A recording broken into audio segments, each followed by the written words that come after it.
Hey, it's James Melvin from WIUR here at Iona University. I'm joined with Oliver Sanchez. Hello. And Liam Connolly. Hello.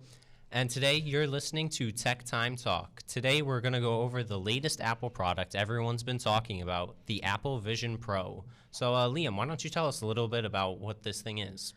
It's Apple had made a VR headset, which it looks really cool. I cannot lie, it does look really cool. However, that price tag is disgusting. $3,500 for only 256 gigabytes of storage.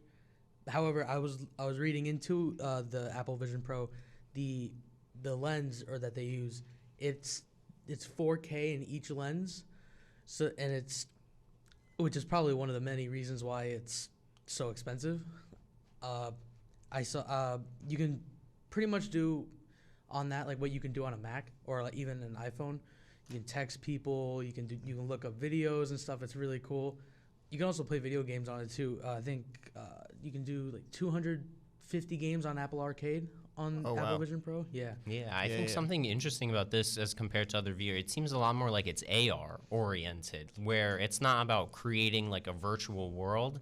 It's like a virtual assistant that you use. Yeah. So we were talking about this before, Oliver, because you have a Samsung, you don't really have an Apple, but something that you have with Apple is you don't ever just have your iPhone.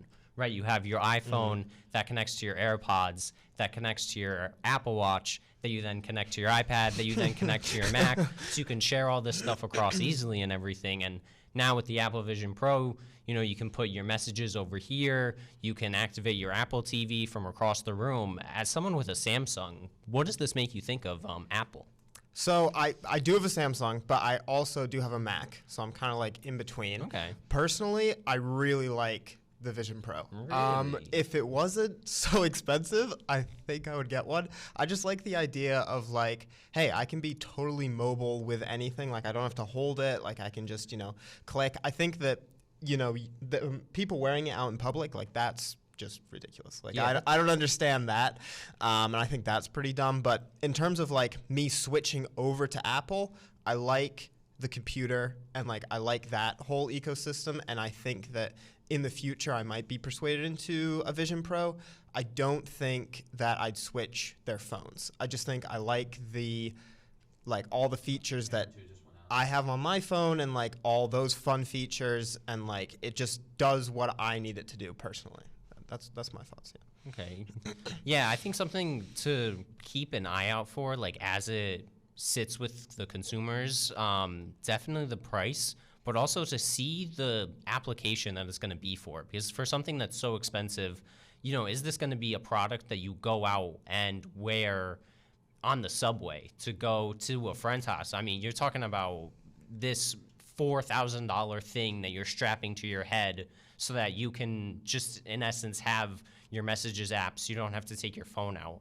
So it's going to be a little interesting to see how people actually use it and if there's going to be a reason for it, because like you said, there's some application for it where you can play some games on it and there's a bit of storage for it there, but it doesn't seem like this is a thing that you use at your home.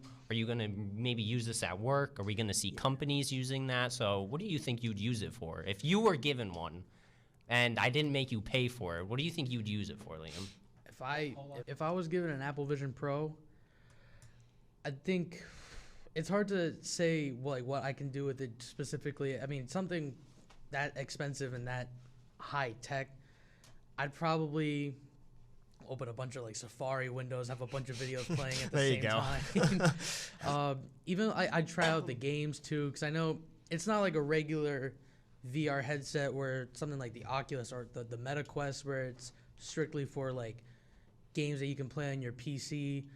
I don't know much about that, but I know because Apple Arcade, you're able to play games. I'm pretty sure I read it say you can play like Fruit Ninja or something like that.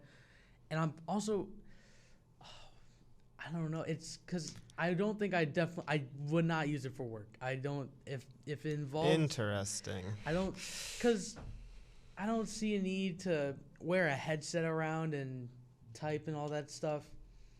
Because what I want to do, probably wouldn't involve a lot of typing, but I'd probably, for the first couple of days, I text my friends, maybe see if that thing is capable with like playing music, see what I can control. Maybe if I can control my other like Apple devices, stuff like that. I think that's probably what I would do. Yeah, I think if you have like an Apple TV, you can activate your Apple TV from either like voice or I don't know. We'll have to see. Like I said, I think the more it kind of sits with people, the more we'll be able to kind of figure out. And, you know, maybe Oliver, it'll be something that does either sway you towards Apple or not.